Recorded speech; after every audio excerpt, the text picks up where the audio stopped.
So this is meant to be for a lot of Africans from different countries to be discussing the issues that these books bring out, that these authors are exploring or dealing with in their books. Right? So these are cultural issues, these are historical issues. So usually, and I don't want to make this just a Nigerian thing, just because I'm Nigerian. So what would be good is if we had more people from different countries just getting in touch, finding out how they can participate in these conversations, so that we make these conversations much, much richer. Yeah, so let's get started. Something that really stood out for me, even from the first parts of Youth of No Nation and the other two texts, was sort of the vulnerability of children and how that's not, I think, given enough consideration in the way that we, as Africans, not only rear children, but safeguard them, protect There's no them. protection of, just in general. Right, Yeah. and I think the acknowledgement of children's innocence, I think, was sort of missing. Yeah. In a lot of the scenes that jumped out at me. Yeah. When I read Say You're One of Them, right, and I really like what he did. Just these children in these different countries, there's Kenya, there's Benin, there's Nigeria, there's Rwanda, right? And especially, let's say the Rwanda story, my parents' bedroom. To watch these kids, or to have them be in the room where their father takes a machete to the head of their mother, right? And then, when that happens, the little boy, before they leave the room, goes and starts trying to put their mother's head back together, right? And is shaking her and saying, "Mommy, wake up." It's like, oh my God. I mean, what kind? Yeah. Wow. Yeah. What kind of an effect is that? What kind of adult is this boy gonna grow up to become? So for me, one of the things, and when I was reading some other stuff that has been written about, these books, just the idea of protection, as you were mentioning too.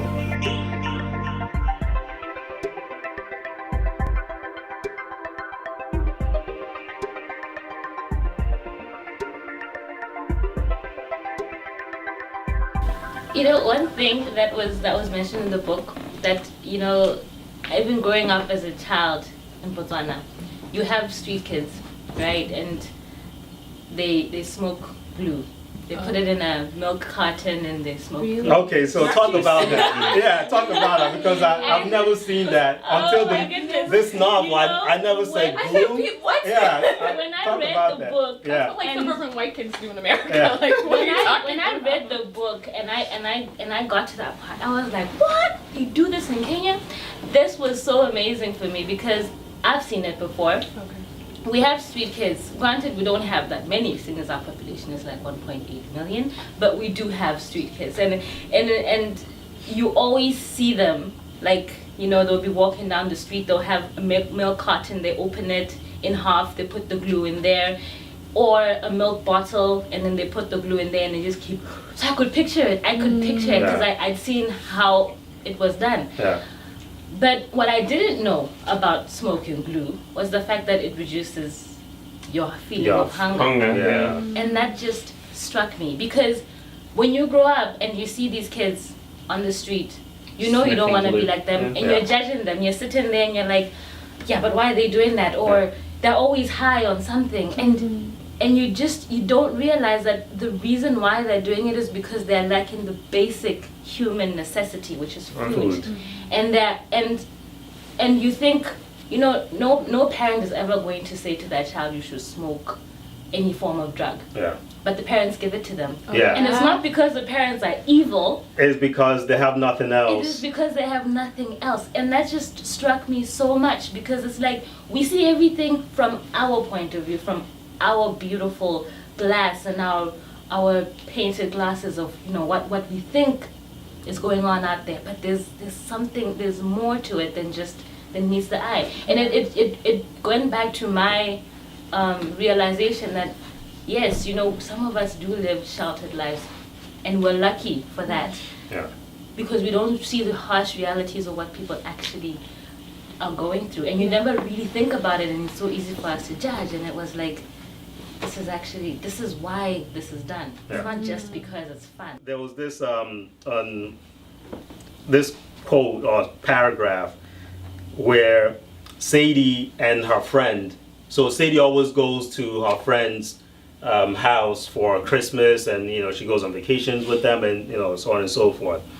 And so she goes, it isn't only that her family is poor by contrast that makes Sadie cling to the Negropontes as she does.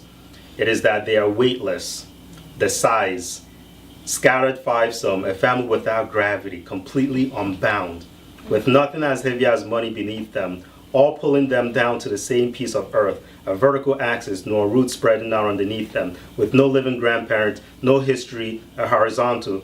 They've floated, have scattered, drifted outward or inward, barely noticing when someone has slipped off the grid. I was just like, after I read that, I said, okay, I can start reading this story now because, it's. But this is the story of a lot of immigrants in this country, right? This is happening. You leave your country, you leave everything behind, you try to set up in another country. In this case, something tragic happened to this man. He couldn't handle it. He went back home. There are lots of families where this kind of thing is happening. Happens to all the time. And I felt like the kids are just lost. They're lost. I felt she also wasn't understanding. I felt like she was comparing herself to a family who've grown up here for generations. Yes. The way they live and the structure for them is completely different than you just arrived. Yes. So she can't be comparing herself to that. Yes. But as a child, obviously, this is from a child's point of view. Yes. That's what you do. Like, why is my own different? Yeah. Kind of thing. But we're in a different country, a different world. But it's the parents' job, right? To provide that grounding. To provide that grounding, to provide that link to their history. And not to say Fola did not, but the kids obviously didn't feel it. They didn't feel it. Fola herself couldn't really have done all of that, right? Because it was amazing when they go back to Ghana to bury Kweku, right? And Kane, they kind of wanders off into the coffin maker's shop, right? And the coffin maker says, he says that he's an artist, like your father. He's like, say what? My father was an artist? Like, they knew nothing about their father's history. Yeah. Right. Nothing whatsoever, right? I think that was a very recurring theme in the book. There was a statement, one of the, I'm trying to remember the son's name, what's his name? The one married to the Asian girl, Olu. Yeah. There was something his father-in-law said. Oh, that whole paragraph Yes. took me. That That whole paragraph took me places. I loved it. That issue. that paragraph was it. That was Taiye's voice straight up criticizing Africa. It wasn't Dr. Wade. Yeah, and I sensed as much. She was just criticizing. It was great. I haven't read the book, so it would be helpful. Like what Okay. exactly was I'll find it. That's what I was asking if you had like a hardcover of the book. Because I wanted to go there. Unfortunately, I haven't. I love that paragraph. He was, because he had brought this Asian girl in and he wanted to get the approval of the father to marry her. And the father was like, listen, the reason I'm against African men is not because of the poverty and all this stuff, but it's because essentially you leave your men. You don't honor your wives. You don't honor your children.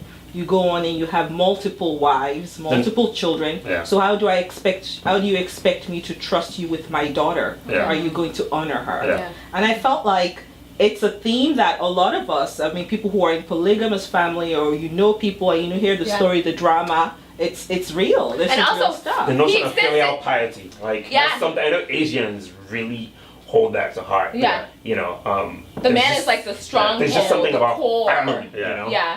What do you call this? Filial piety. I don't know how to describe it. An obligation to your the family. love of family. That's what it literally means. The love of family of your own. But no. But the interesting thing is that so Ling's father says that, right? but he's practically estranged from his family, Right. from his daughters. Which is the complexity. Okay, yeah, it's His just like, character. okay, you're there physically, but emotionally, and you're not there. That's another thing They that don't I even think acknowledge you. the book explores a Right. lot. It's sort of like emotional presence, to not just physically be there, Be but there, to be yeah. like emotionally Emotionally present, which yeah. I think Fola is